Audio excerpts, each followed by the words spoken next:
When Christ is in you, your future is secure. Your identity is stable. Bakit stable ang identity mo? Kasi wala naman nagbabago sa identity ni Christ. May magbabago pa ba sa identity ni Christ? Wala na. E ano bang sabi natin kanina? Yung worth mo ay hindi na kung sino ka bilang tao. Yung worth mo ay dahil kay Kristo na nasa iyo. So, yun yung ibig sabihin nun. Your identity is stable. You will always be worthy of the blessings, worthy of the goodness of God, worthy of His love, worthy of His miracles.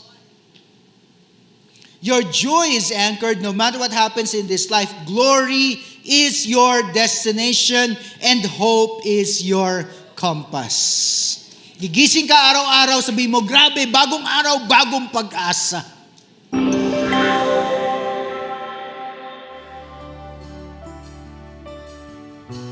We sing, how great the chasm that lay between us, how high the mountain I could not climb.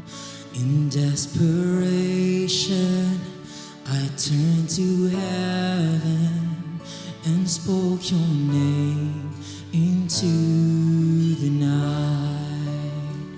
Then through the darkness, your loving kindness tore through the shadows of my soul.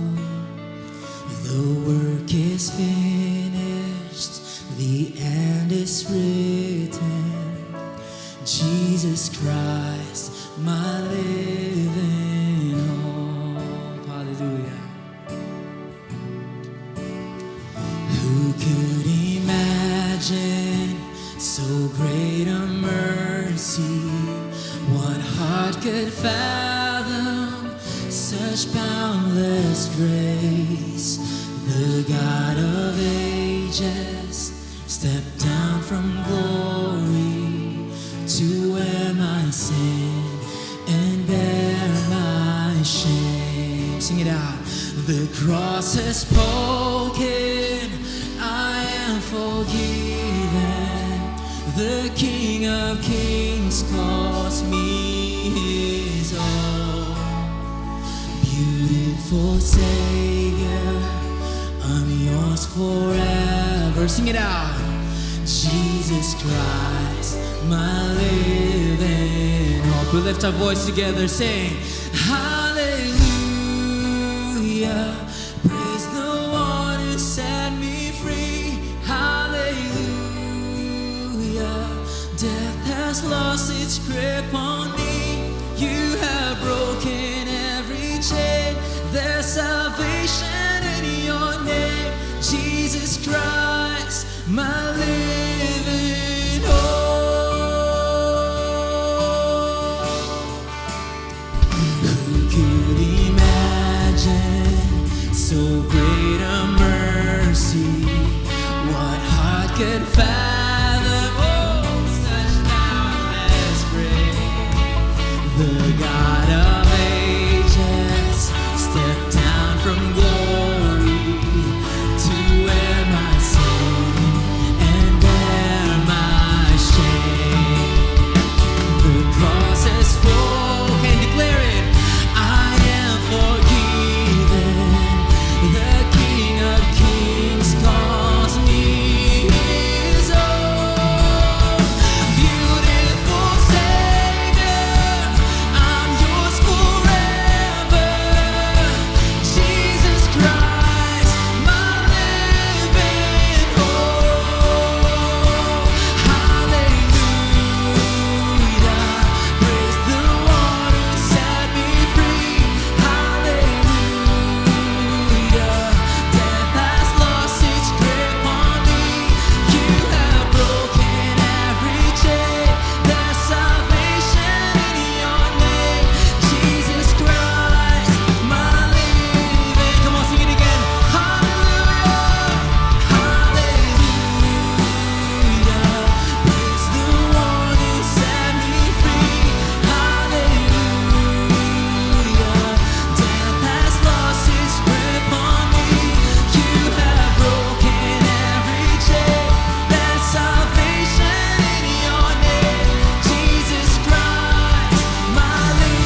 where the grave has no claim on me. Come on, we sing it again, church. Say, then came the morning that sealed the promise. Your buried body began to breathe out of the silence. The roaring lion declared the grave has no claim on me. Sing it with confidence. Say, Jesus, yours is the victory.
Hallelujah. Salamat, Panginoon. For you defeated the grave. Hallelujah, hallelujah, hallelujah.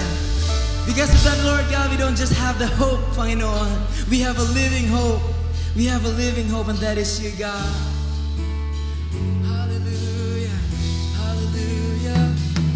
Yeah. The title of our message this morning is Christ in You, the Hope of Glory. So magandang follow-up ito kasi last week pinag-usapan naman natin living hope, right? We come across this research. Ano ba pinagkaiba ng living hope sa hope of glory? So, getting ahead of the message, yung hope of glory speaks about a future glory to be experienced.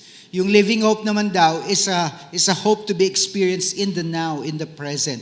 Pero para po sa akin, wala silang pinagkaiba. They are both now and also in the future at the same time. So join me as we read from the book of Colossians chapter 1, verse 24 hanggang verse 29.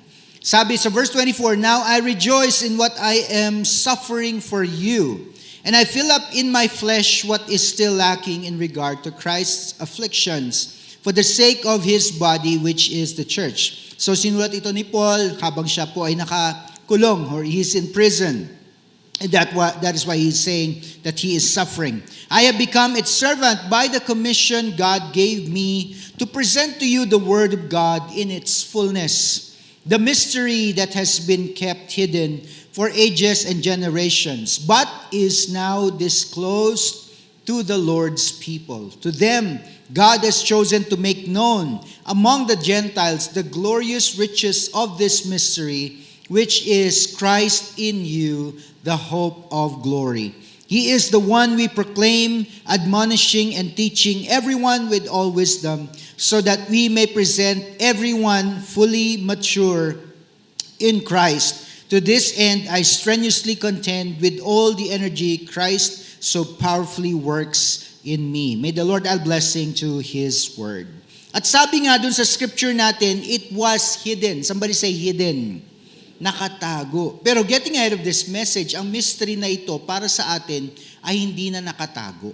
Hindi na siya hidden. We have such an amazing advantage compared to people before our time. Kasi ngayon nga, we have the Bible, and the Bible is already complete. Somebody say that word, complete. At dahil kompleto na ang Bible, nilalatag na nito para sa atin kung ano talaga yung kabuuan ng mensahe ng Panginoon Diyos. All that is left for us is to read it.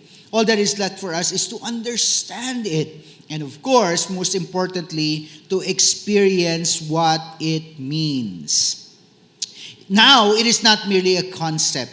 Now, it is a reality that transforms us from the inside out. Kaya nga tayo tinatawag ng mga born-again Christians. Because we have known something, discovered something that people who do not yet have a relationship with Jesus have no idea whatsoever.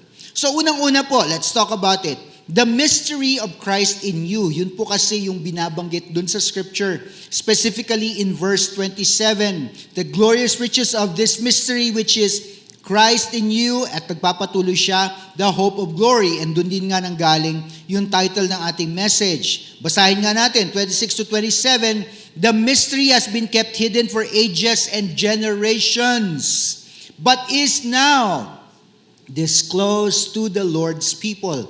We are the Lord's people. Tayo na kumilala kay Jesus, we are called the Lord's people. Now, that is in a spiritual and physical sense, but before it was only physical, simply referring to the people of Israel. Dati pag sinabing the Lord's people, we are referring to the Jews, we are referring to the nation of Israel. Pero ngayon, kasama na tayo dyan. To them, God has chosen to make known, ito na nga, among the Gentiles. Tumawid na from the Jews, unang nakarinig kay Jesus Christ o unang tumanggap na mensahe, ngayon tumawid na sa mga Gentiles. The glorious riches of this mystery which is Christ in you, the hope of glory. When we place our faith in Jesus, hindi lang daw forgiveness ang ating tinanggap. Tinanggap din natin ang indwelling presence ni Christ sa pamamagitan ng banal na Espiritu.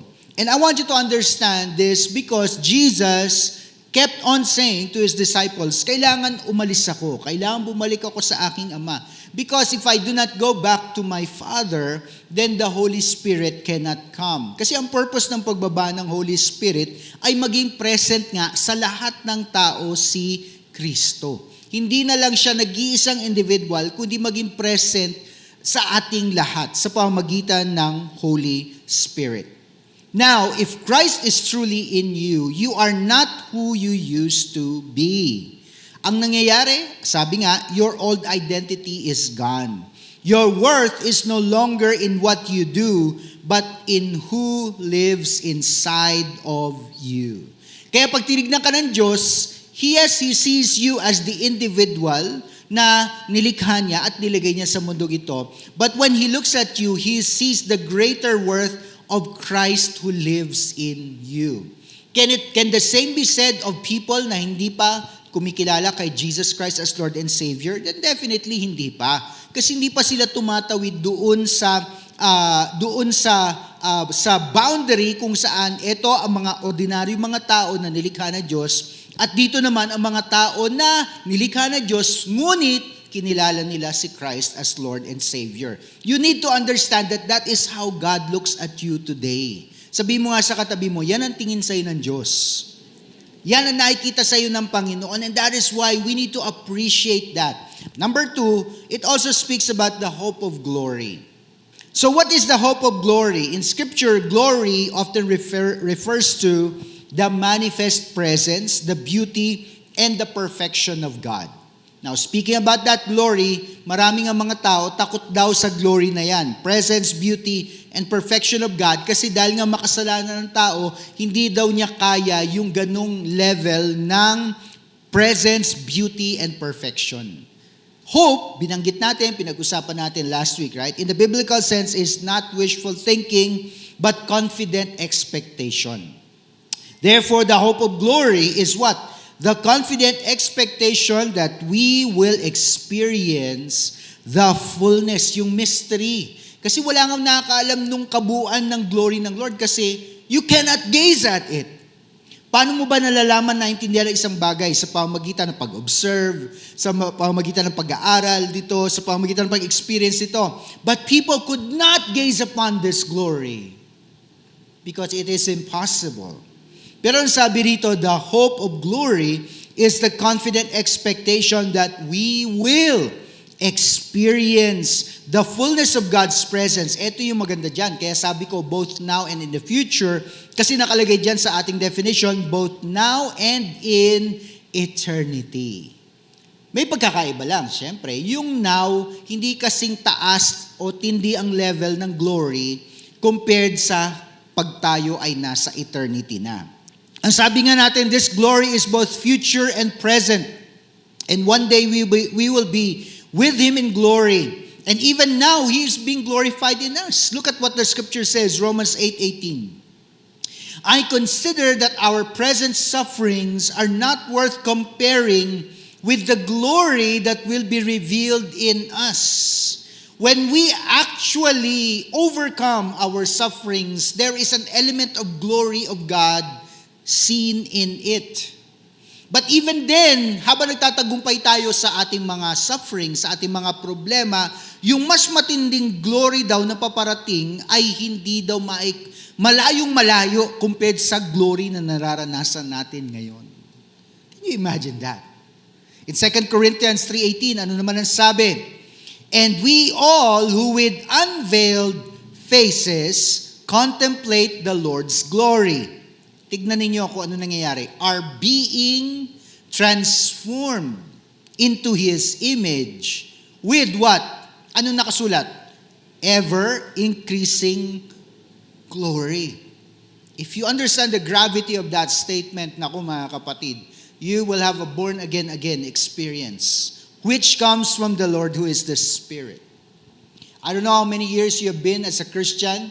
Kahit nga bago ka lang Christian we are being transformed into His image with ever-increasing glory. Now, for some, mabilis. For some, mabagal. Ganun talaga. Nakadepende nga sa atin Diba, yung lalim ng ating Christian life, yung lalim ng ating experience, the depth of our knowledge, nakadepende yan lahat sa atin. Pero look at what the scripture is saying. Yung katabi mo is being transformed to become like Christ in His image with ever-increasing glory. Tignan mo nga yung katabi mo, sabi mo, grabe, nagiging kamukha mo raw si Christ. When Christ is in you, your future is secure. Your identity is stable. Bakit stable ang identity mo? Kasi wala naman nagbabago sa identity ni Christ. May magbabago pa ba sa identity ni Christ? Wala na. Ano bang sabi natin kanina? Yung worth mo ay hindi na kung sino ka bilang tao, yung worth mo ay dahil kay Kristo na nasa iyo. So, yun yung ibig sabihin nun, your identity is stable. You will always be worthy of the blessings, worthy of the goodness of God, worthy of His love, worthy of His miracles. Your joy is anchored no matter what happens in this life. Glory is your destination and hope is your compass. Gigising ka araw-araw, sabihin mo, grabe, bagong araw, bagong pag-asa. And that leads to a different way of living life. You now live from the inside out. Kasi sino ba yung nasa loob mo? Di ba si Jesus Christ? Sure, your life now is dictated by what is inside of you. Hindi yung galing sa labas. Not based on circumstances. I'm not saying mawawalan ka na ng problema. I'm not saying na hindi ka na masasaktan. I'm not saying na hindi ka na mawawalan ng pera. I'm not saying na hindi ka na magkakasakit. That's part of human existence. This is a fallen and imperfect world. And even us, kahit Christians tayo, we are still imperfect. And we need God to lead us, to guide us. the Holy Spirit to convict us whenever we do wrong. Pero bilang Kristiyano, hindi na doon nakabase ang ating pamumuhay. Christ in you is not just a theological truth. Hindi lang ito isang doktrina, hindi lang ito isang principle, hindi lang itong pag-aaral. Anong sabi diyan? It is a living reality that changes how you walk, talk, think, and live. Sabi nga po ng Galatians 2:20, I have been crucified with Christ. I no longer live, but Christ lives in me. The life I now live in the body, I live by faith in the Son of God who loved me and gave himself for me. I want to share with you several things. This is powerful. Because Christ lives in you, ano daw pwede mangyari? You can forgive even when it hurts. Ang greatest example natin si Jesus. Speak about hurt. Hindi lang yun emotional hurt, physical hurt yun. Pero when he was nailed to that cross and when he was about to give up his life, anong sabi niya sa Lord? Father, forgive them. Bakit? Hindi nila alam kung anong kanilang ginagawa. How can you say such things? Samantalang yung sakit na nararamdaman mo sa katawan mo ay sobrang tindi. Right? If Jesus is the greatest example of forgiveness, ito ang matinding conclusion. There is no level of pain or hurt or offense that people have committed against you that is unforgivable. Grabe, ano? At syempre, may kinalaman dyan yung pangalawa, love when it's hard. Syempre, gusto natin lang mahalin yung mga tao na madaling mahalin. Paano pag mahirap ng mahalin? Hindi na natin sila mamahalin. Real challenge, right? Easier said than done. Number 3, stand when it is dark. Ibig sabihin, may problema, may kahirapan, may mga challenges, makakatayo ka pa rin. I am reminded of that song sa Sunday school, with Christ in my vessel, I can smile at the storm. So hindi mga baliw yung mga tao na kahit na may problema ay nagpupuri pa rin sa Panginoon. May iba lang silang realidad. Ang realidad nila ay si Kristo. Ang realidad nila ay yung pangako ng Diyos. Na kahit na may storm, alam nila na mahal sila ng Panginoon Diyos. If you know what that means, the next time you go through a dark time in your life, sabihin mo kay Satan, Satan, matindi itong dinala mong problema sa akin. Praise the Lord. Ibig sabihin, matindi at malaki din yung breakthrough at miracle ng Panginoon sa buhay ko. Pwede ang palakpakan natin ng Lord dyan. And of course, the last one says, hope when things seem hopeless. What's the problem? The problem is we live like we are disconnected from God. So ano dapat? Do not live like you are disconnected. You have to plug into the reality of Christ in you every day through prayer, the word, and obedience. Kahit gaano kaganda ang mga bumbilya o ang mga ilaw, kahit gaano ka-strategic ang pagkakaposisyon, kung hindi naman nakasindi, baliwala. Pero saan ba nanggagaling ang ang ability o kapasidad ng mga yan para magdala ng liwanag? Walang iba kundi sa power source. Ano yon? Electricity. But even if all the electrical connections are present, if the bulb is not connected properly, kahit i-switch natin, hindi rin siya iilaw. So, you have to understand, it's all about connection. Somebody say connection. So, tanungin mo yung kapatid mo sa pananampalataya ngayon, nakatabi mo, sabi mo, are you connected to Christ? Kaya, di ba, in-encourage tayo sa John chapter 15 to abide in Christ, di ba? Abiding ang pinag-uusapan doon. Ibig sabihin, hanggat nananatili tayo kay Kristo, meron tayong totoong buhay. That is what we need. But some Christians live like they are disconnected from the Lord. If there's a certain identity given to us as Christians, kasi sabi nga natin, it is now Christ living in us, and the way we live is from the inside out. Kung ano yung nasa loob, yun ngayon ang dapat makita sa labas. But not just for individuals, meron ding identity of glory para sa simbahan. Tayo na ngayon yan. Tayo na pinagsama-sama ng Diyos. It is no accident God brought you to Cornerstone. He has a reason, He has a purpose for you. Kung magtatagal ka dito o sandali ka lang dito, may reason at purpose ang Panginoon Diyos. That's why I keep saying, it does not matter what you believe in, what your theological inclinations are. Kung naniniwala ka na may season ka sa simbahang ito, let us work together. Let us serve together. Isang tabi natin yung mga differences. Maraming mga tao, alam mo yon, minsan na-highlight yung pagkakaiba sa doctrine, na-highlight yung pagkakaiba sa theology. Pagdating ng panahon, sasabihin ba ng Lord, alam mo, ikaw yung tama sa doctrine Alam mo, ikaw yung tama sa theology Hindi naman yung sasabihin ng Lord O sino sa inyo yung faithful servant?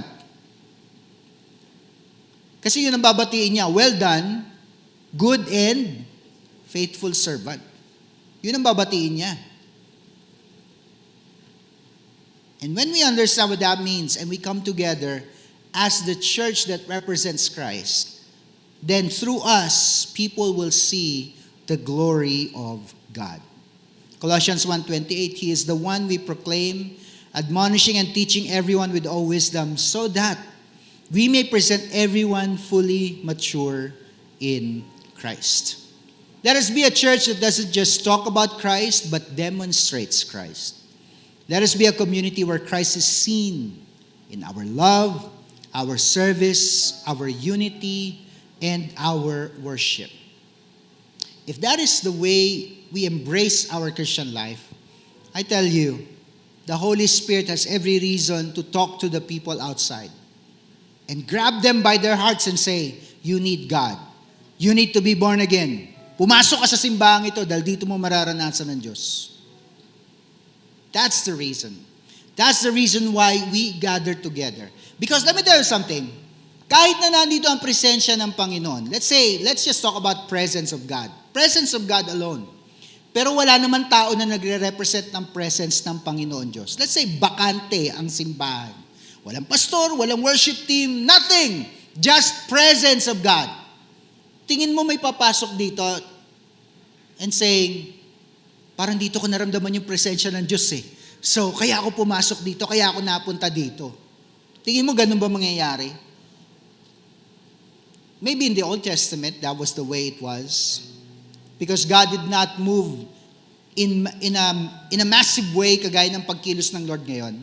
Kaya nga may mga prophets, kaya may mga seasons, kaya nga for more than 300 years, period of silence, and then saka pala nag-appear si John the Baptist, a voice in the wilderness, crying out, magsisi na kayo sa inyong mga kasalanan because the kingdom of God is here. Prepare and make straight the path for the Lord. Hindi na ganun, kapatid Kaya nga bumaba si Holy Spirit para ikaw ay mag-represent kay Christ. We are Christ's ambassadors. Anyone who is in Christ represent Him in an individual, glorious way. But together, can you imagine what that looks like? Can you imagine the greater glory that is reflected and manifested kapag yung church, yung simbahan, ay nagsama-sama. Can you just think about this? Na sabi nga natin, the only limit to experiencing the glory of God ay tayo. Gaano kalalim, gaano ka-meaningful, di ba? So can you imagine if we came on a Sunday with a different perspective? I want to worship God more this Sunday. O kaya before Sunday comes, I want to make sure that every day of my life I have spent to obey the Lord, to glorify Him. I will pray more, read the Bible more. Can you imagine, magkaroon tayo ng ganong klase ng perspective? Wala pa man, di pa man tayo nagsasama-sama, may kakaibang increase na ng glory na nangyayari sa buhay mo.